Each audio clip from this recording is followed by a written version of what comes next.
Hello, Rajneil. Welcome to the podcast. I'm so glad that you can make time today and we are finally doing this. Rakshit, thanks. Thank you so much for having me over. Thank you. Yeah, no, it's my pleasure because I've been reading Signal. I've been subscribed to Signal for a while now, and I wanted to get you on board on LinkedIn as well. That's why I pinged you and Dinesh, everybody, and yeah, and I always want to have this conversation, right? To get to know about you, your journey, and everything. So before we start, like, why don't you tell the viewers more about yourself, your journey. I heard that you once wanted to become a financial expert. So, how did that transition happen to, say, social media and then media in general and publishing, etc.? My journey actually began in Bangalore. I was born and brought up there. I Wow. did my schooling there, and then I moved to Delhi for college. Mhm. I went to college here. I spent some of my most impressionable years in Delhi. Mhm. I'm also one of the three people in this country who like Delhi more than Bangalore. What? Uh, yeah, that's From Bangalore, and I true. take offense. Yeah, I understand why, but I was never a healthy person in Bangalore. The pollen rain, I have these allergies. So Okay. when I moved to Delhi, I was incredibly healthy as well, among other things. Uh-huh. Uh, so I did my undergrad in Delhi, and then I joined Google right after. I was Mhm. in Google from about 2011 to 2016, uh, Mhm. post which I was bitten by the startup bug. Yeah. I decided that I wanted to do something. I had at an internet ad agency or a digital media agency back in my college days as well. Mhm. This is back in 2009 and 2010 when Facebook and Twitter had just about started. We were the very, very early days, right? So that was like a little side project that I did in college. Um, we would have probably continued it, except that I got a job at Google and nobody says no to Google. So we kind of left that and went to Google. In Uh-huh. 2016, I tried my hands at a startup which started off in the regional language news space and wanted to become a super app. It Mhm. spectacularly blew up in 6 months. Wow. Okay. Uh, for the next 6 months, I had no idea as to what I should have been doing, and I Uh-huh. couldn't get myself to go back. Go back and reapply to a job and try and do all of that. Uh, I then started a tech shop, helping people build apps. We tried that, which then morphed into an ad agency, and that was not the life that I wanted. So I kind of moved out of that again and said, okay, what is it that I should be doing next? And that's how NC Media Networks and then subsequently the Signal came about. Mhm. Uh, when I was in college, it's funny when I was in SRCC, I always thought of my life in my third year of college as someone who would wear a suit, carry a briefcase, uh, take a ferry across the Hudson, come into New York, go to my office in Wall Street, finish my job at 7, and then go back to that 58th floor building back in Jersey or somewhere in Manhattan overlooking that skyline of New York. Yeah. Life quite didn't turn out like that. Uh, and, Yeah. and I don't regret it actually because I'm very happy Uh-huh. that it's turned out the way it has. So I was doing my, along with college, I was trained to become a certified financial planner. Mhm. Back in 2011, I knew that everyone's talking about investing, but a lot of people didn't necessarily plan finances in their own life. Experience from my own family. Yeah. And I took that training. I gave my AFP exam, which is the Associate Financial Planner, with Okay. the aim that once I join work, I'll finish the course off and then see what needs to be done. Mhm. I enjoyed myself a little too much at Google to realize that I didn't want to get into finance anymore, Uh-huh. or that industry. And Yeah. I've continued to hold some of those skills even now. Mhm. I'm fairly more prudent with how I'm making decisions when it comes to finances. Uh, Mhm. Also helps me call out the BS in many times when someone's come to sell me a product, or even when I look at content that's posted on and I'm like, that's not true, or that's only half the advice that they're giving you. Yeah. But yeah, and I've now worked for about 11 to 12 years. Wow. Uh, yeah, I didn't do my postgrad. I had Mhm. an opportunity to do that, but it was like there was one path which went towards the MBA and the other that went towards being on my own and starting up and doing something. Mhm. I chose the latter. Uh, Um, don't regret it. Don't regret it. I was gonna ask you that. Do you regret that decision, or do you feel like if you would have done that, it would have been something else, something interesting? The one regret I would have is I didn't learn how to code. Oh yeah. Um, I think now, especially given how the world is, Mm. um, I like technology, I like gadgets. Yeah. I'm an early adopter in most cases. Yeah. Uh, so I wish I knew how to code. I think Uh-huh. that would be the only regret. I do miss like the certainty, regularity, and frequency of the paycheck, you know. Yeah. That's something I miss, but other than that, I think I'm happy where I am. No, I completely understand the coding aspect because I did engineering, I did electronics and communication, and I did know a fair amount of coding, but that's completely out of my mind right now. I don't know how to code at all. But I know there are no code apps and everything, but it's still not the same, right? I mean, yeah, I mean, I would now look at a no code app and still be like, doesn't do what I want it to I do, you know? know. Yeah. And there's a different thrill to being able to write something, to go back, to modify it, to see it work, than Hmm. just do a drag and drop and see it work, right? What do you I'm think? sure, Yeah. No, sorry. I was asking, what do you think about Chat GPT then? I mean, they're saying these generative AI tools can also help you code. They can write stuff for you. What's your take on that? well, I'm hoping it finally helps me code.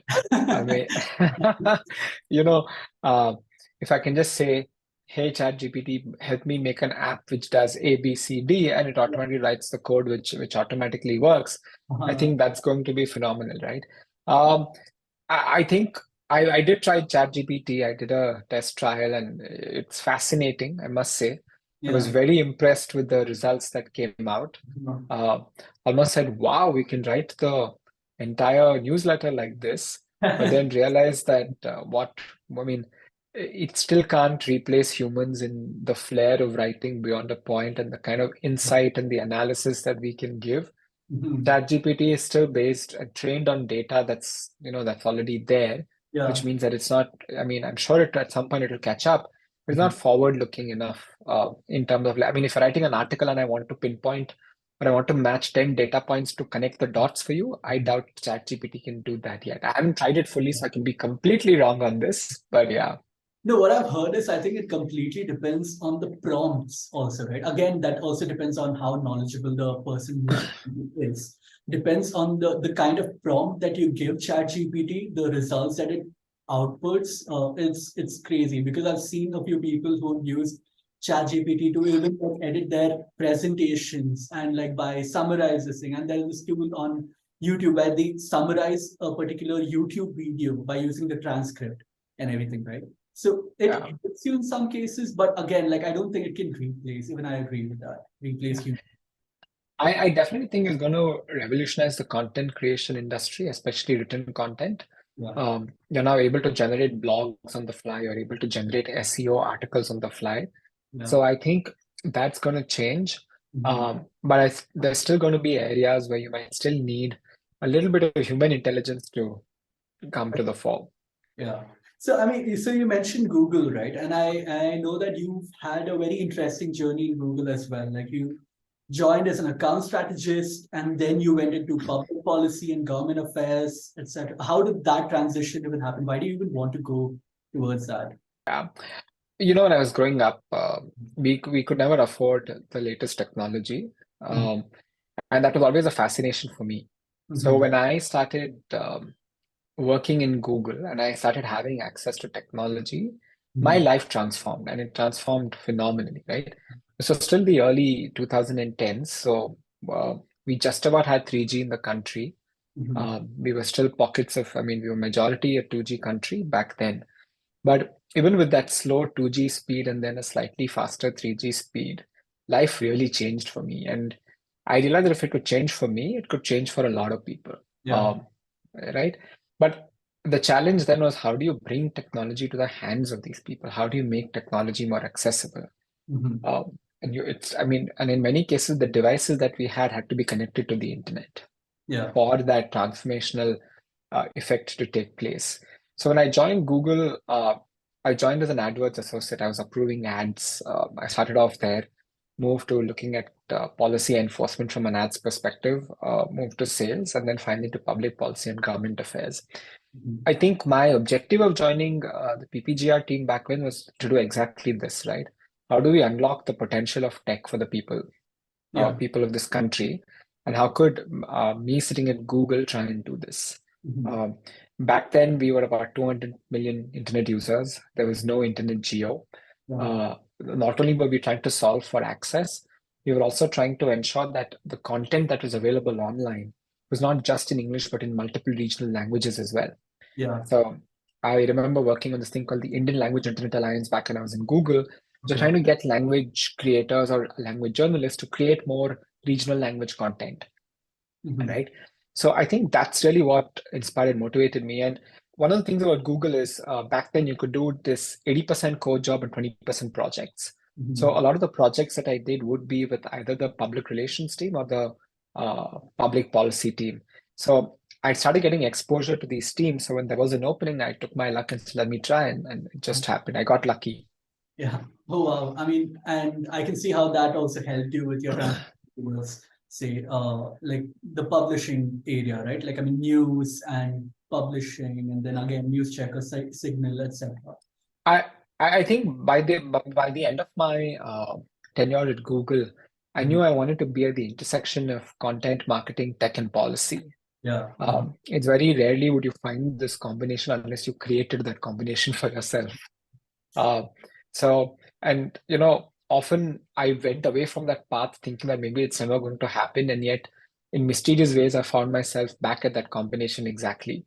Um, I would say a lot of it is planned, but a lot of it is also unplanned, right? Sometimes it just happens out of pure coincidence, and that's what has happened to me at least in the last 4 years. Mhm. But did you always want to move to news and like in that side and talking about news and everything, or like how did that even happen? That transition even happen? I grew up in a media family. My father was, I think, the first employee in Star India in South India. Wow. Okay. So he set up the first office in Bangalore, and Mhm. back then Star Plus was not the Hindi soaps that you see. Back then it was like Remington Steele, Baywatch, and Santa Barbara and things like that. Uh-huh. I so I grew up in that environment of observing how media was growing in India itself. Right, come 2000, the media landscape in India had changed. Yeah. I still remember July 3rd, 2000, because that's when Kaun Banega Crorepati had kind of come on TV, and that had ushered in a revolution in TV that hadn't been seen before.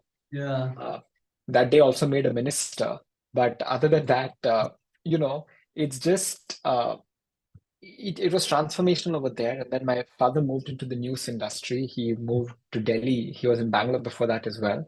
Mhm. So the very first building that I saw in Delhi when I came, and the first time I was in Delhi, Yeah. was a news studio. Oh, And I wow. was, yeah, I mean, my father said, come, I'm going to take you somewhere. We're practicing to see, we're going to go live in a couple of days. So we're doing a test broadcast. Do you want to come and see? I said, sure. And I'd just come from a Rajdhani. I'd just gotten off. I was groggy-eyed and I was a little pissed off that, I also like planes. So I Yeah. was angry that time that, I really wanted to fly. I've not been on a plane. Uh, I've been on a plane before, but I've not been on a plane in a long time. yeah. And the Yeah. ticket didn't seem that expensive. So why didn't you make me fly? So he said, no, I'll show you something better when you come. Mhm. And I went to this studio very starry-eyed, and, I saw a lot of these people whom I only used to see on TV earlier. Oh, wow. Yeah. So that was a huge, huge fascination for me. And Uh, but then at some point, I think what my dad, uh, when I finished my 11th and 12th, mhm. I kept saying, oh, maybe I might want to be a journalist. But uh, at that time, I was a little bit more inclined towards finance. I Mhm. had a teacher in school who thought I was so weak at science that I was not capable of studying science in 11th and 12th, and I should have taken commerce. I literally took her advice and went into commerce. Maybe I would have done computer science, but I didn't want to do that. Mhm. Uh, so when I was having these conversations, he said, "Look, you you you know how to write. Yeah. What you need to do is get subject matter expertise, because if you start writing on that, you can be a journalist in that. Don't."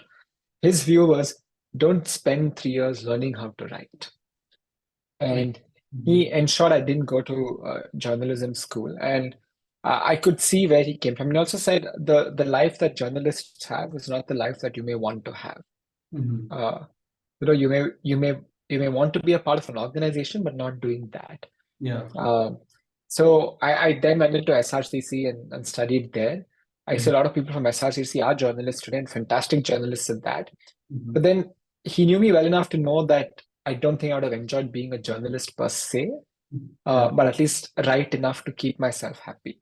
Yeah. So I grew up observing the media, and that's the world I know the best. So to me, it was a natural fit that I come back to the industry I know best. Yeah, I know. I mean, it's funny how things fall into place, right? Like in the future, all that you did in the past and how it like insanely or like even unknowingly just fit later in the future, right? Yeah, I would have still thought that. I mean, when I was in Google, I was quite certain that I would have a big tech career only. Mhm. Uh, there are parts of me which keep saying that maybe once you decide that you've had enough of entrepreneurship and you want to go back to a more stable job, you'd want to go back into big tech. Mhm. Um, of course, we all know what's happening to big tech right now, Yeah. but I think I'm also on a journey of discovering a lot of other passions that I may not have realized or didn't put enough of time and attention to. Mhm. So I don't know what next. I did one dream company of mine would have been Apple. Okay. Yeah. Yeah. I think I saw, but then I saw a lot of your blogs about Microsoft and Nokia back in the day, like when Windows came into like say Android versus Windows, and you were like, okay, I'm gonna use Windows. So was it? I didn't see anything about Apple back then, so I figured like your dream company would have been Microsoft, probably. Uh, You know, the way I used to get things in college was my dad would put these milestones. If you got 95% plus, I'll buy you an iPod. So I had to work really hard for it. If you get into this college, I'll get you a laptop. Yeah. And I got my first Mac back in 2008. Mhm. Um, Back then, Apple laptops weren't as common, and it was considered to be a fairly, I thought people thought I was a spoiled kid. I didn't want to kind of be the Apple fanboy back when Apple wasn't as prominent, and then have more people thinking I was spoiled. Yeah. But I was fascinated. I mean, I was quite keen to actually see the Nokia Microsoft partnership work out. Mhm. Uh, Back then, I thought of a career in blogging tech. I mean, reviewing tech products. Yeah. So that's when I started writing. So we knew someone at Nokia who was very kind. I'd written a letter to him. Uh-huh. He was the CEO. He was very kind enough to send a device and said, a young kid wants to review our phones and start a Wow. career in blogging. So here's a phone. And it Mhm. was extremely nice of him to do so. Yeah. And I tried checking out the Microsoft ecosystem because I was anyway on an iPhone by then, but I also wanted to know what the Microsoft ecosystem was. Uh, Mhm. I am a quintessential Apple fanboy, though. Uh, uh, I think we spurned lovers also because I'm also fighting a consumer court case with them. Uh, so Oh no. it's a little bit of a it's a weird relationship. Mhm. Okay, yeah, I mean to put it at that way, right?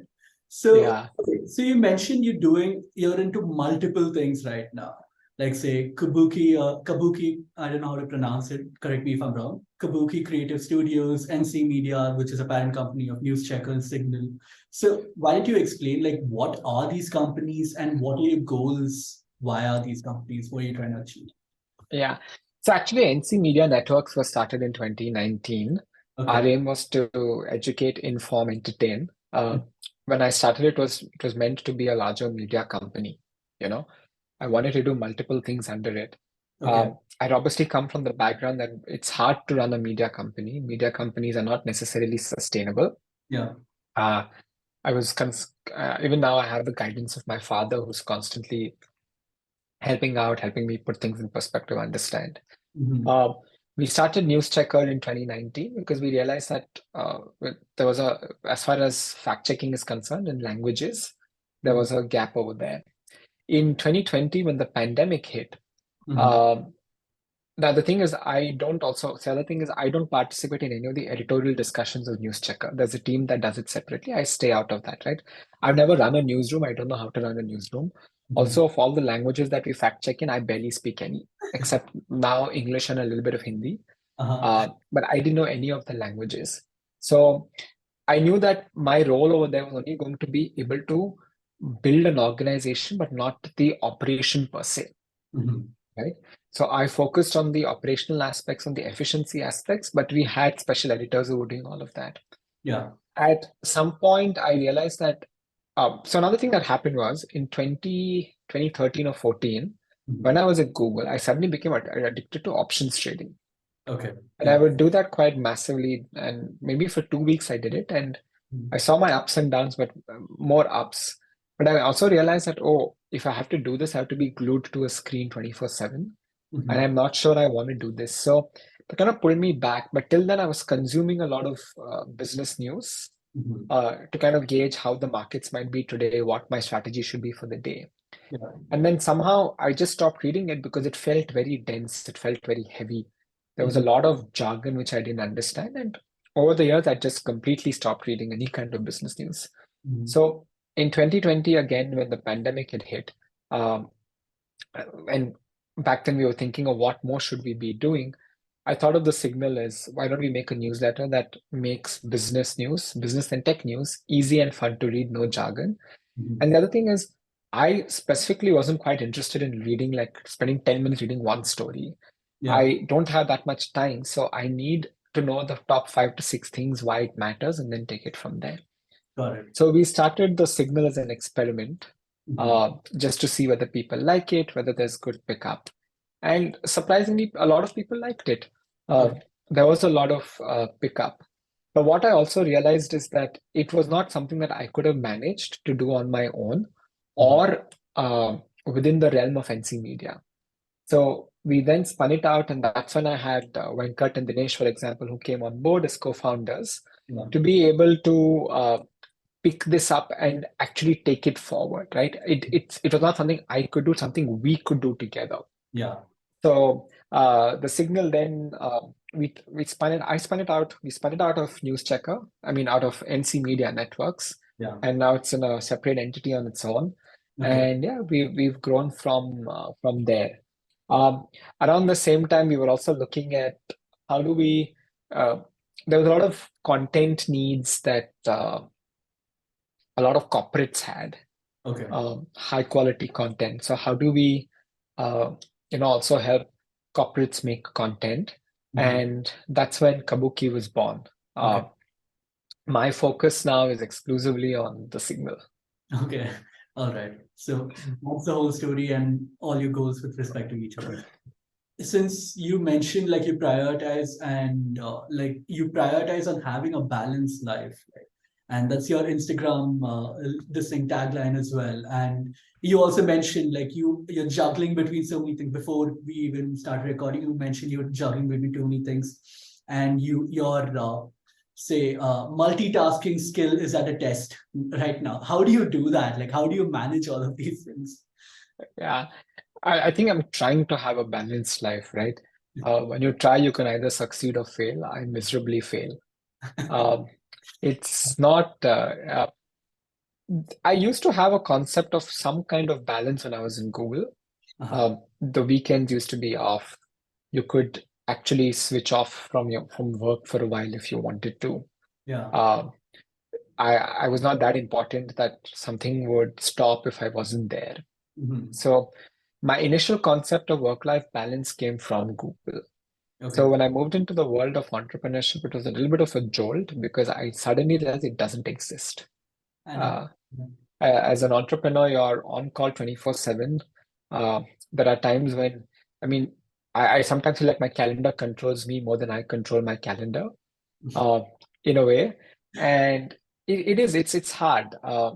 It's really difficult to sometimes switch off I know. because you're constantly thinking about what can you do better, what can you do bigger, how can you improve something, right? That's always at the back of your mind. And Mhm. it's funny because even when you're taking a break, suddenly something comes into your mind and you Exactly. don't want to forget it. You don't want to like say, oh, let me make a note of this later because I mean, and especially with me, if I Yeah. don't note down something, I'm capable of forgetting it as quickly as it came to me. Yeah. So it's never been it stopped after I started doing things on my own. Mhm. Um, I've realized over time that it's harder to take longer breaks. Like I can't switch off for 20 days. I can't switch off for 30 days. Yeah. It's hard for me to switch off for 2 days also, you Yeah. know. Mhm. It's easier to take breaks during the day and, uh, kind of collecting your thoughts together, calming yourself down if you're too hyper about something, or Mhm. just generally, doing things a little away from work. Mhm. But working on all days, because that's now almost a given for me, I Mhm. still at least try and catch those breaks, right? So I'm very insistent that I get my daily workout. Okay. Um, it's the first thing I do every morning. Mhm. I get up by 6:37 until 8:39. I'm catching my workout. So I ensure I do that. Mhm. Um, I particularly like my lunch break. I try and take a good half an hour to 45 minutes Mhm. just so I can eat and do some of the other things. Mhm. Um, my wife is a lawyer, so during the day she has a break as well. Mhm. So I try and match my break time with hers because otherwise it's hard to get a lot of time together. Yeah. And then in the night, I have a cutoff time and say, okay, if I'm able to do all my work by then I will stop work at this day. Mhm. But I end up doing work for 7 days a week. I'm able to at least get a couple of hours a day where I can do my own things as well. I find that to be easier and far more, it's a better balancing act than saying I will cram everything on the weekday so I can get my weekend. I That's a know. little hard. Yeah. No, I mean, I completely understand because when I started my journey, my working journey, whatever, I started off with a startup, right? And it was actually with Sportskeeda, which is a media hub. So I Yeah. started there as a social media person. And if you're in social media, you have to be on, especially in a media house, you have to be on every single day. Yeah. So it started off like that, and then I went to a gaming company, and games are always running. It was a popular game, so I had to be on again every single day. So I just got used to it, even when I came to LinkedIn. And my colleagues were literally texting me and asking me to like switch off in the weekend, don't text us in the weekend. And so what I began doing is not working on LinkedIn, but rather working on all these other things on the side. Yeah. So I You know, completely. and that happens. So one of the things that now I constantly tell our team to do is Mhm. take breaks. Yeah. Uh, tell them also because if you're in the news industry, then the news cycle is 24/7. Something can break all the time. But if you're doing fact checking, sometimes you're exposed to the kind of content that can be PTSD inducing. Yeah. Yeah. It really can. So it's important that team members take a break and do something outside of work as well. Mhm. So I insist on that. Like that's something that I feel they need to do. We've tried to figure out a way to help the team manage and balance that as well. Mhm. But it's when the entire responsibility of running the company is on you, then it's probably a little bit harder. I know. Uh, I sent out the holiday list very recently to the team and looked at it and said, "Oh man, I wish, you know, like I could claim to get these holidays as well." You know, but I guess it's okay. On holidays, I just work a little lesser maybe, but you still end up doing something or the other. Yeah, I mean, it's much more, I think weekends are much more relaxing, although it's not as hectic as a weekdays, right? I mean, comparatively. How's it for Yeah. you? Mhm. For me, I think the weekends end up being the work that I end up completing Yeah. because a Mhm. lot of things on the weekdays end up piling up. There are calls. Mhm. Well, I mean, one of the biggest things of working from home is your day is really full of calls. So Yeah. you're doing calls, but your work is still there. Mhm. Mhm. So I think a lot of that gets shifted to whenever you have time, or in my case, is the weekend. Correct. So the weekend is when I'm doing my brain work and the coordination work, or like, the core stuff, so that the coordination of the calls can happen on the weekdays. Mhm. Mhm. No, that makes sense. Like working on and also like visualizing what will your week be for the next coming week, Yeah, yeah, right? that's hard to predict, but I try to maintain the calendar as much as possible. Uh-huh. But then even the calendar is like a constant. Uh, it's like if you were building a puzzle, you will remove one piece and try putting another piece to see if it fits there, right? To me, Yeah. my calendar is like that. I'm like, okay, can I fit this here? Okay, yeah, this makes sense. Okay, can I fit this here? Yeah, this makes sense. So it's like a constant negotiation or a bargain with the calendar only to ensure that everything can fit in. I know. Yeah. It must be exhausting. I can imagine. It is. It is. I do definitely. Um, I wouldn't say this is hustle culture. Let me be very clear. and I Yeah. wouldn't advise this on anybody as well. Mhm. It's just the nature of the work that sometimes we do, Of which course. requires us to do this. Mhm. Um, and probably not as good as managing my time as well. So Mhm. that could be one reason why a lot of it spills over to the weekend. Uh-huh. But as much as possible, I'd still be an advocate and say try and get your time off or try and get your breaks. So at least you don't feel mentally exhausted that um, you're doing something. The one way I keep myself up is for every 25 minutes that I work, I run in place for 5 minutes, or I just do like very simple activity Yeah. where I am. Or for every 50 minutes that I sit, I jog for 10 minutes. I just go around the house or, just walk or do something. But I try and at least clock in those steps like that and also kind of break the monotony and then head back to the next thing. I've started standing and working as well. Like I just made a makeshift standing desk and Huh. just placed my laptop over it, and I've just been working, attending all my meetings. Although now I'm sitting, but I usually like stand and I take all my meetings and everything because they just go on and on and on. So that It's helps. it's quite a change, right? It's a good feeling suddenly when you're able to like get off your chair and just stand and do something.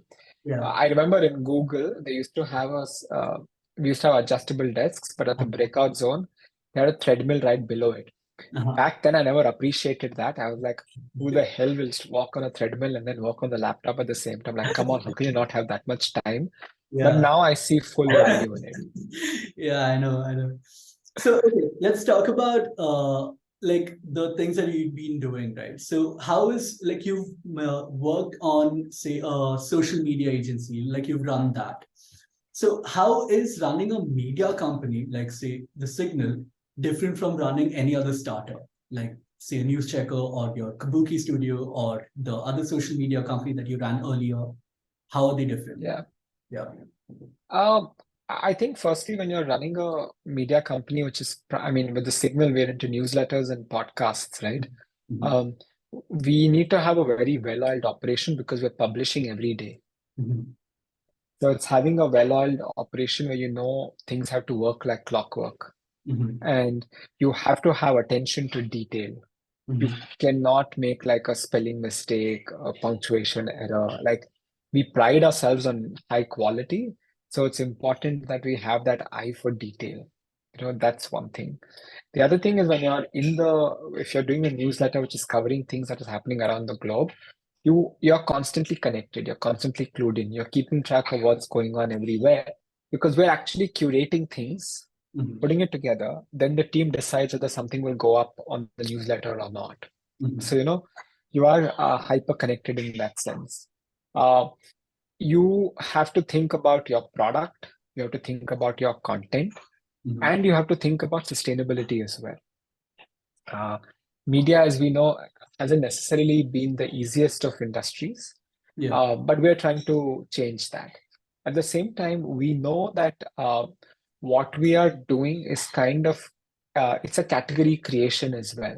Mhm. Today, the newsletters that exist in India are mostly behind a paywall. When you look at some of the more popular publications, right? Who promise to give you the quality that we are, but they are behind a paywall. Yeah. We're able to do that by not being behind a paywall, which means we need to have a monetization model in place. Mhm. Um, we kept a milestone of the number of subscribers we wanted to reach before we started our monetization efforts. So Okay. now that is also in full swing. Okay. So we're constantly juggling between product content monetization, right? Um, we don't end up being uh, we have to be generalists at one level and Mhm. then specialists at another level. Yeah. So we Mhm. have to wear both those hats and do it. So I think those are some of the differences that we see.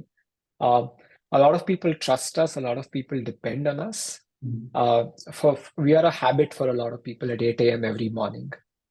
So we have to uphold all of that. Yeah. And so you mentioned the monetization, right? How does monetization work for Signal at the moment?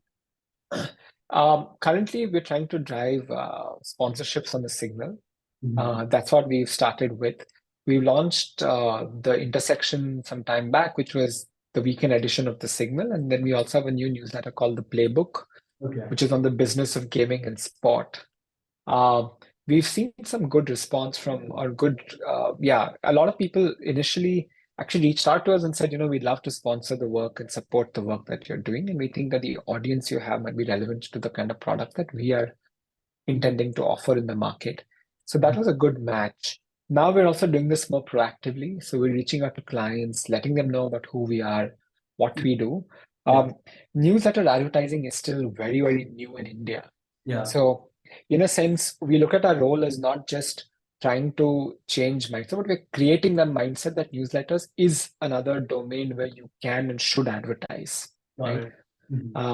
When you think of a typical media planner is thinking television, print, digital, in digital banner, video, finished, Yes. programmatic, whatever else. So when we have conversation with marketers many times, they're like, oh, okay, so will you show a banner on your newsletter? And we're like, no, we don't show banners. We actually do a 150 word write-up of the ad with a nice image. We write it in the same style that we do. We do have a very, very good readership base. So you're going to be reaching out to some of a very premium audience, a very influential audience, a very aspirational audience, right? It's a combination. So I think that's what we're currently doing. So a lot of startups, and I mean, we're similar with many other startups in the sense that we are doing something that very few have done before. We're really trying to create that space and the niche. And if we succeed, then a lot of people will be able to succeed as well. I'm not taking all the credit and saying if we others will do, but we really want the model to work so that it also works for others. You would create a pathway, right? Like that other people can make it'll become easier for them to walk on. Yeah. It creates it at least keeps you as a part of the consideration set when people are thinking of marketing, for example. And we've seen some good results. It's a little, people were skeptical. They're like, oh, but why should we do this? Or, oh, how many clicks do you get? Oh, the numbers are too small. But when you see the results, and you're like, okay, even if the numbers are small, we still got a bang for the buck. Yeah. And that's what you're looking for as a marketer. With an agency life, I always thought agency life was hard because you were always at the beck and call of your client. And it can often be a hit or a miss because if you're doing creative work, then sometimes a client likes it, sometimes a client may not like it. And most people in an agency will tell you that the client doesn't know what they want and we need to tell them, but they don't listen. Right? Every agency you speak to will say, client ko pata nahi unko chahiye kya? Are you confused? I don't know if I belonged to the same variety and therefore wanted to be at that beck and call of I mean, don't get me wrong. I don't think there's an agency kind of life which wasn't my life. Yeah. No, it was not the life I wanted. That's exactly why I didn't want to get into an agency as well. I chose media. I was like, I'd rather get into that. So work-life balance is similar, but I'd rather get into that than get into an agency because there's a lot of pressure and everything as well. While when I was doing my digital marketing course, I come from engineering, I did a course in digital marketing. While I was doing that course, my trainers and a lot of people are saying, go for an agency, you'll get to learn a lot, you'll get to do, that's great. Yeah, you do get to do all that. But again, it's again about those pressure and all those things and everything else, right? As you mentioned, that's not a life that I want to live. Yeah. And I think also for me I was running a digital marketing agency in 2009. So did I want to be doing the same thing in 2019? I don't think. My answer was different. Makes sense. So so with so many you mentioned about you sit together and you prioritize what news goes and what does not go, right, at Signal. So how do you do that? How do you take quality content and in a timely manner? Because that's your tagline also, right? We're not the first people to break a news, but we make sense of it. So how do you do that? How do you pick the right one? Do you know that the audience will like it and then make sense of it also? What's the process there? So the Signal has a fantastic editorial and curation team. I think the first activity in the morning is just going through what's happening. The US market kind of ends their day when we get up in the morning. So we're keeping track of what's going on there. Then we're keeping track of what's going on in India and then in the other parts of the world, especially the Southeast Asia, Australia, Japan. Post that, we have an editorial meeting where, we're already sharing a lot of links and saying this is happening, that's happening, this is an interesting development, this is a new announcement, so on and so forth. So that's really the first half of your day where you're just keeping track of what's happened and what's likely to happen. Mhm. You then, of course, have editorial meetings where you're having a discussion and saying, we literally discuss a story like we're discussing, like each one of us has to say, why is this story important? Yeah. Why does it matter? Mhm. Why should our audience know about this? Mhm. Like, how does it impact them or their life or their professional life, right? With the signal, we want to ensure that you have the enough or more information to ensure your day is worthwhile at work as well. Yeah. You have something to speak about at the water cooler when you're there. So we're constantly asking ourselves this, like, why does it matter? Yeah. What is the, I mean, here is the headline, but what is it in between the lines that we need to tell Mhm. our readers that, right? So I think a lot of that conversation happens. Mhm. And then we say, okay, these are the 7 or 8 things, or these are the 5 things actually that we must write about. These Mhm. are another 8 things that people should know about that it happened. And then, of course, some other fun stuff, right? We always link to the longer articles for each of those. So if Mhm. anyone's ever interested, they can go back and read there. So that's always going to be there. Uh, so yeah, it's like our editorial calls are a little bit like a debate sometimes, a healthy, friendly debate Yeah. in terms of why is it important to think, no, but this could perhaps also have this implication. Yeah. So it's a lot of that. And this is where I think the role of human intelligence comes in, Mhm. because a chat GPT shouldn't be deciding what is it that can go into a newsletter, Yeah. right? We also know our audience and what is it that our audience values, what Mhm. is it that our audience needs, and what is it that they want. Yeah. So we try and put that lens on in before thinking of, okay, this is a story that we must take, or this is there. We also don't want to ape how a front page of a business daily may look like, Mhm. Mhm. right? We want to be able to break that clutter and give you something else that's genuinely adding value. Got it. I mean, I could relate to this process because at LinkedIn, like my team, the creator team, we work closely with the news team as well. So we attend their morning editorial meetings wherein they discuss news that'll be out for the day, like for the next day, right? So it's a similar process. There's a debate, a healthy one going on, and I could relate to all these things. So do you plan to personalize these content or like make it more, say, localized? Like say you mentioned you take like US news. Oh shit. Okay. Yeah. And you said you take US news and then other regions news. So do you plan to make like say one Indian newsletter or something like that in the future? Or do you have any thoughts? We we do have an India focus, but we also cover international events if Mhm. we feel that there's an impact on India or our audience should know about it anyway. Mhm. Um, so we are a lot more India centric in that comparison, but we do cover what's going on internationally as well. Mhm. What we're going to be getting into is genre. I think very niche areas of content which has high niche areas of high interest. Mhm. Mhm. Like we did the business of gaming and sport. Yeah. So those are the kinds of things we'll be doing. I think a language of delivery will be English for some time. All right. Okay. That's interesting. So tell me, let's talk about the publishing industry in India, right? Like, I mean, what do you think about the industry in India and how is it different from, say, other countries like the US? And like, what's good and what's not so good? And how do you see Signal changing like that also? Like, you can even bring that perspective as well. Yeah. Uh, when you say publishing, I'm talking about like newspaper publishing or digital publishing or Digital news, like say, let's take the likes of in shorts, because that's also like short news and everything, right? So all those and mostly like say even like say Times of India, but in online because people prefer going there and like finding news and everything, and that's the same thing. And I think the newsletter consumption in the US is much better than in India, right? So what do you think about all of these things, like in India and versus other countries? yeah. See, building a digital news business nowadays, there are a lot of challenges you have to face when you are building this business. Um, uh, Literally anyone can start a website, start putting out news. Yeah. Sometimes you don't even need to do that, right? You could just be a creator for that matter and put out videos on Instagram, all of that. So there is a lot of factors when you're putting this in. Mhm. In India, it's harder because you need to cater to very diverse audiences Mhm. who speak different languages, Mhm.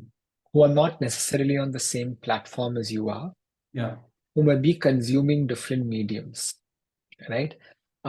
At the same time, the economics of that are very different. Yeah. If you compare the CPM rates of a website in the US versus the CPM rates of a website in India, Yeah. that's one. The scale at which you have to build something in India, just by a sheer size, is Mhm. very different from the scale that you would in the US, for example. Mhm. So there are some of those differences that are there. Mhm. What's common between the two is we've largely seen legacy brands Okay. who've tried to build digital, who've adopted to the digital era, Mhm. and again, because of the recognition that they have, they tend to be a lot more long lasting and more enduring. Yeah. But one of the biggest challenges, again, that's common to both is there's no legacy digital media first brand that we can think of, right? Mhm. You think of CNN, for example, it's legacy. And so you'll automatically go and download the CNN app, Yeah. right? But you look at BuzzFeed or look at Vice, sure, they were born in our era, right? Mhm. In our Mhm. generation, but are they as prominent as a CNN still? No, no. Or are they as prominent as a New York Times, right? So Mhm. there's not been an enduring, long-lasting digital-first media brand as yet, Mhm. in that sense. That's our attempt with the signal Okay. to create that enduring, long-lasting uh, brand, Mhm. which is able to give you the information that you want. Mhm. I don't say news anymore because nowadays not everything is news. Yeah. And there is a lot of information out there which can be curated, which can be simplified and given to you. Mhm. So we see that as our role to give you the right, again, when Google say we want to give the right information at the right time, Mhm. and they have their AI to surface your air ticket when you're flying and all of that. That's not the information I'm talking about. Mhm. But information that helps you at work, that helps you maintain a better work life, Mhm. that helps you grow your health, your wealth, Mhm. your well-being. Something that keeps you updated and informed and on the top of things all the time. Got it. Okay, that makes sense. So, and again, like I mean, with news and everything, how because there's a lot of biasness that goes around in news, right?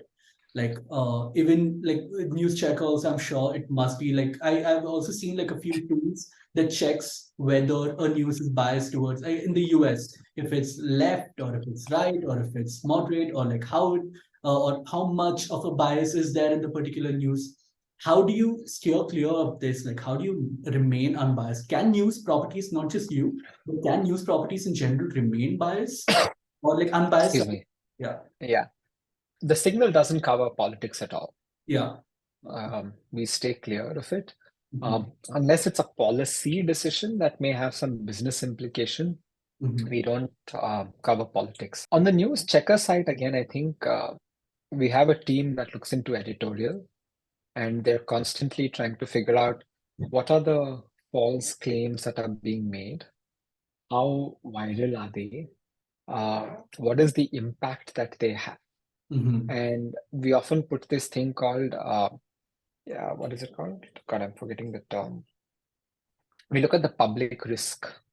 Okay, If that information had to spread, what kind of harm could it create?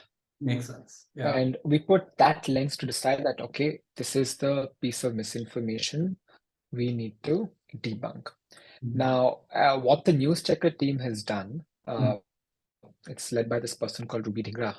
Mhm. She has, we try and ensure that any false claim that we come across, we will fact check. Yeah.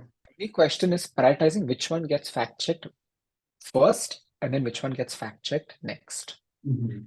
It's no more a situation of we will only fact check this claim made by this person, but not this claim made by that person. That's not the criteria anymore. Okay. So that's a good way to ensure that we are fact checking anything that's deemed to have some kind of public risk. Okay, so can people come and fact check a particular news as well, or like how does that work? Like, I mean, say if I put a link, can I check if I can I fact check it or? If you're unsure about a piece of content and you want to know whether its veracity, we Mhm. have a WhatsApp number. You Okay. can send that to us on WhatsApp, and the news checker team will fact check it for you. Oh wow, that's interesting. Yeah. I Yeah. mean, because that's something that I was also trying to look at, right? I mean, like the reason why I asked you this question is because we see a lot of like people saying that, okay, this particular news is biased towards this and that's it's promoting a particular thing. And that also influences a group of, especially in India, the way news can influence a particular group and how that can spread as like a wildfire is crazy. So I think, yeah, that's why I wanted to ask you about it as well. Yeah.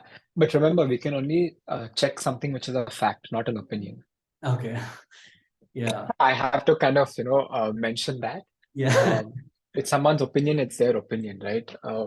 There could be arguments for it, there can be arguments against it. Uh-huh. But one of the things with misinformation, right? Sure, there is a lot of political misinformation, Hmm. but there is a lot of health misinformation as well.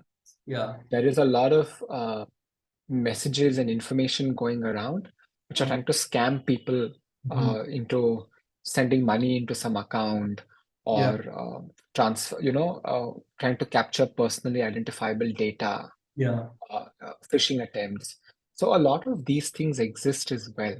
Hmm. So news checker's role isn't only to look at what's going on Twitter or what's going on in the political space, right? We think of the role to be a lot more in Hmm. terms of actually identifying what are people talking on the ground, what's spreading on the ground. Got it. Uh, and sometimes you'll be like, uh, Geo is celebrating its fifth anniversary, so they're going to give you lifetime free data, but you've got to fill this form and you have to pay a small amount of money to activate it. And Okay. it's happened. A lot of people have lost money. Hmm. These things happen, right? So we're also there to look at those things, not just what you may otherwise see as high decibel, but even those things, because if we can prevent even 10 people from not getting scammed, Hmm. we'd feel very happy about the work we do. No, makes sense. So talk to me about like say sensationalization of news, like because these days you need to sell news, right? You need to in order to be like read and everything. And we see so many news this thing channels also going more towards clickbaity and things like that. Do you think that's something like what's your take on that at least? Because and how do you like at Signal like move away from that? Because you need to also like get more clicks, get more up your CTR, etc. So how can a media or like any media company or any channel move away from clickbaity or sensational stuff, yet have a high CTR or get more visibility, etc.? What's your take on that? The thing about Signal is we don't have to move away because we didn't start there in the first place. Yeah. Uh, Uh-huh. you know, we very well knew what we wanted to do from day one. Mhm. Mhm. Um, if you had a quality product, Mhm. if you served the needs of the audience, Mhm. if you were able to do the job that you said your newsletter would do, Mhm. people will come back and read. You Mhm. don't have to get clickbaity about it. The Mhm. good part about this is we're not looking at quantity as much as we're looking at the quality of things. Mhm. So we have a very, very good reader profile. Mhm. It might be fewer in number Yeah. when you compare it against some of the others, but very, very high in quality. So that's been the North Star for us, really. So We how do are you growing by the numbers. Yeah, how do you reach these people in that case? Like, would your growth be slower? And like, and how do you even like, what are you doing to reach such people also? Is it just by word of mouth, by sharing and everything, or? To a large extent, word of mouth. Okay. Uh, we also do kind of run awareness campaigns Mhm. about who we are as a Signal and what we do. And Mhm. we're constantly looking at the data to understand what is it that our audience likes and dislikes, Mhm. to see that, okay, this is what our audience expects out of us. It's Mhm. also a function of being very clear Mhm. about what we offer, Mhm. because if you as the audience don't want it, then we're clear that we're not for you, Yeah. right? Come to us only if you want this. Mhm. Otherwise, there's a whole lot of other things out there as well. Yeah. we make sure to be very, very clear about that in all our communication and all our marketing as well, right? Mhm. So we're able to avoid that. We don't try and, again, as I said, we're not here to be the front page of the newspaper. I'm Mhm. not going to be a newsletter version of that, Mhm. right? We try and actually parse through that sensationalism to tell you what is it that really matters that you need to know. Mhm. Uh, one of the stories that I had done, I remember the story because I think we were ahead of the curve, like we have been on many other stories. Mhm. Um, this is for the Signal. I've never done a fact check in my life, but I've written a couple of stories on the Signal. Mhm. So what happened was when Apple had launched one of its iOS versions, Yeah. we realized that what Apple was trying to do was build in social features Mhm. to try and take on social media without saying that they were social. Yeah. And if you look at the announcement they made 10 years back regarding iOS, Mhm. they were very proudly saying we've inbuilt this social media platform into our operating system. So now you can easily share on it, you know? Mhm. So we started calling it out and saying that Apple is getting into this domain and it looks like a lot more is coming. And then they had app tracking transparency come. Yeah. Mhm. Uh, when it came to Netflix, we wrote a lot of things about how Netflix was going to go, whether it was gaming, whether it was uh, ad tiered support, whether it was trying to do content. We were ahead of the curve in many of those ways.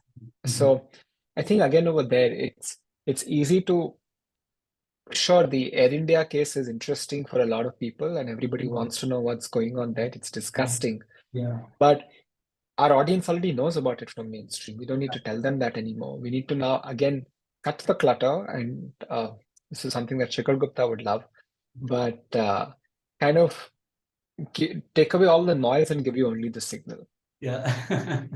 Makes sense. And yeah, like focusing more on the quality aspect, right? And yeah, not chasing the say the sensational news per se. Like I don't think Signal did it cover the Air India news because I don't think it did, right? Did it? I mean, it wasn't like an entire story that we I did. know because I saw other media publishing houses like having it on their front page. I mean, that main header news, and they had for days. And even now, there are stories around it. I don't understand why they are stretching it so much, but I mean, yeah, I probably it helps them. It serves their needs, right? Yeah. Again, look, every media organization has its own objectives and goals. Mhm. Um, Ours isn't to take something like this because we know that our audience may not want this. Our audience knows about it and has moved on, or Yeah, at least know enough they need to know about this case. They don't need to constantly keep fed with the he said, she said, and all yeah, of that, right? yeah. Uh, that's there. So I don't think we get into that. That's not our place. Makes sense. So, and now, like we even touched upon this, like the newsletter bit and the readership bit and everything. And now you also mentioned that Signal's doing podcasts, right? So, do you feel like the pivot is because people are not reading much in the country, or like, and that's why you're going towards other kind of media, and that's why even other media houses should also like pivot to like say videos. Are you looking at are you thinking about videos? Or do you feel like readership would improve? What's your take on that? Like, why did you move towards other mediums? It's not a pivot. I would say it's something that we also do. Okay, So we're largely a text and audio based media company. okay, Uh, we see that there is an audience who wants a lot of this text based content, and mhm, there is an audience who also wants the audio based content. okay, So we've gotten into both. The Signal Daily podcast that we do is like the spoken edition of the Signal, mhm, but it only covers two tech stories and interesting stories that you'd want to know about. mhm, Uh, if you haven't, then do listen to it at some point. You'll realize how it's different from the Signal as a newsletter. Also, it's an mhm. extension of the newsletter. Let me put it that way, right? Okay, Um, we do have more podcasts in the pipeline, yeah, which we're working on, and the idea is to tell good stories.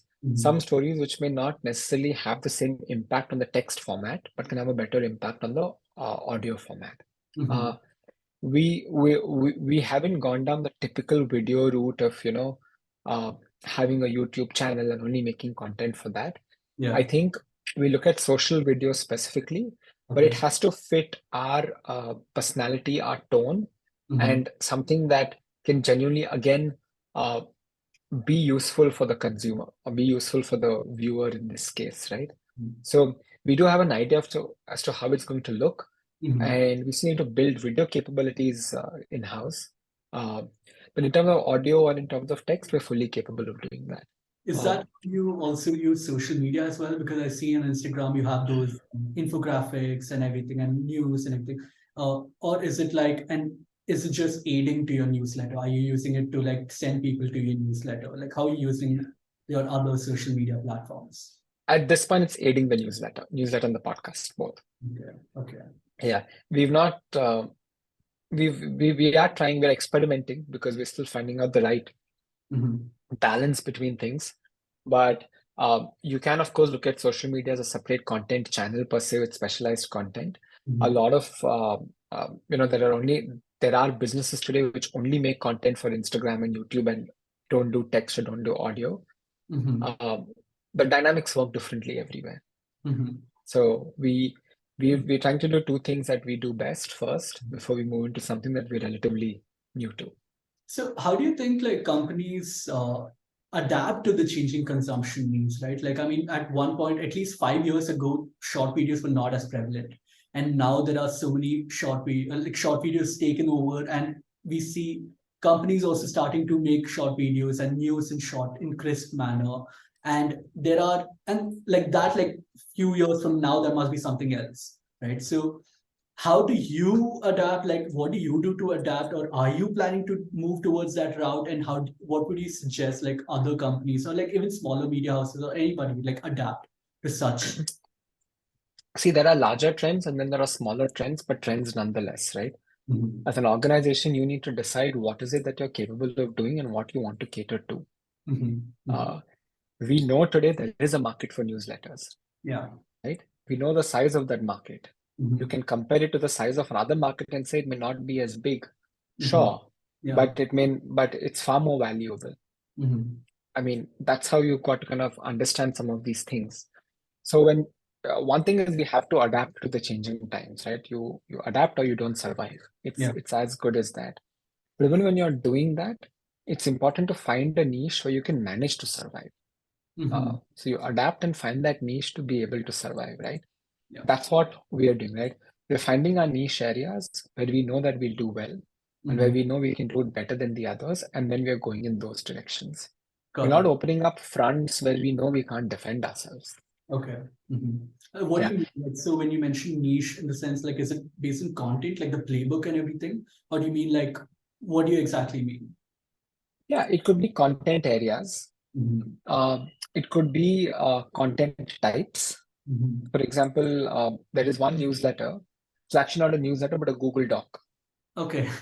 Okay, it's just a link to the Google Doc, and there are a lot of takers for that, right? Mhm. Mhm. Now, it might make sense if you're an individual who's doing this because the economics may work for you, as in your organization that may not work. Yeah. So that's what I'm saying. We you can try and follow very macro trends and try and adapt to that at a larger scale, and you Mhm. may not be able to fully ace it. But if Mhm. you recognize some of the other things that are happening, you're able to cater to that, you could see very good success. Got it. Okay. So, yeah, and we spoke about Chat GPT and everything, right? Do you, and we spoke about like how much of an influence it can have. Like, how do you see it also shaping news and everything? Do you see it like taking over? We spoke about like how Chat GPT cannot replace like all these human interventions, especially with respect to data and everything. But do you see it like making a shift from having like 100 people to having just 10 people and using chat gpt? Do you think that is a future, or do you think that's not going to be, it's just going to be another tool and it's just going to fade away? What do you think about that? That, I mean, this is a debate that a lot of people are now having. Mm-hmm. Um, ChatGPT can definitely make a lot of your bread and butter content much easier to do. I Mm-hmm. say bread and butter is if you're a website and you need a content shop just to keep producing content in Yeah. massive volumes, so you're able to feed the SEO engine, Yeah. then this can really be helpful. Mm-hmm. ChatGPT can really be helpful with that. Mm-hmm. But probably for a lot more analytical stuff, for a lot of more, as I said, connecting the dots kind of things, you might still need some human intervention there. Yeah. Uh, So that's definitely there. I do think there are going to be positive impacts of ChatGPT. Mhm. Uh, you're already seeing schools in different states of the US ban ChatGPT for homework. So Mhm. you're going to see those kind of use cases and outcomes as well. Yeah. Uh, but yeah, I'm particularly interested to see how ChatGPT can make computing more intelligent. I Uh-huh. would love it if ChatGPT could name the folders and sort my files on my computer automatically. You Yeah. know, Yeah. figure Also, it out. then also I read about this Microsoft is coming up with this thing voice type of chat GPT. I forgot the name. I not getting the name clearly, but it's like say if you it can if you put out your audio, it can make like podcasts out of it and from a particular text and everything. So do you see that taking over podcast space and everything, or like what's your take on that? So I think Microsoft is looking to make an investment in Yeah, OpenAI. 49% stake. Yeah. Yeah, and they want to integrate it with Bing as Mhm. well as Microsoft Word and PowerPoint and Excel and all of those things. Mhm. They do have the Cortana voice assistant already. Yeah. Uh, it I've not used it much. I've actually yeah, I've Yeah. used it very little, but So Siri. yeah, Yeah. Siri actually. Well, I haven't even used Siri surprisingly as much. Uh-huh. I'm more the OK Google person in that, at least in that in that use case. Uh-huh. Uh, God, she set off again. I can hear her speak. Uh, Uh-huh. anyway, so yeah, but then I've not. I mean, they might want to integrate this into voice assistants as well. Google has also been trying it for a very long time. They also have this Lambda, which one Yeah. engineer claimed was sentient. Mhm. Uh, I'm a tech optimist, so I'm looking forward to that day where, Mhm. it can be a lot more smarter. Sometimes the voice assistant can get really dumb. Yeah. So I know. if that happens, then yeah, let's see. Yeah. So, okay, let's talk about like some of the tips that you would like to give students and everyone who are trying to get into the space, like say the publishing space or the media space. So, what are some things that you would like to say that they do or don't do to make a career move in the space? If you are going to be entering the media space, don't be multimedia conversant. Okay. You can't just say that I'm only going to write.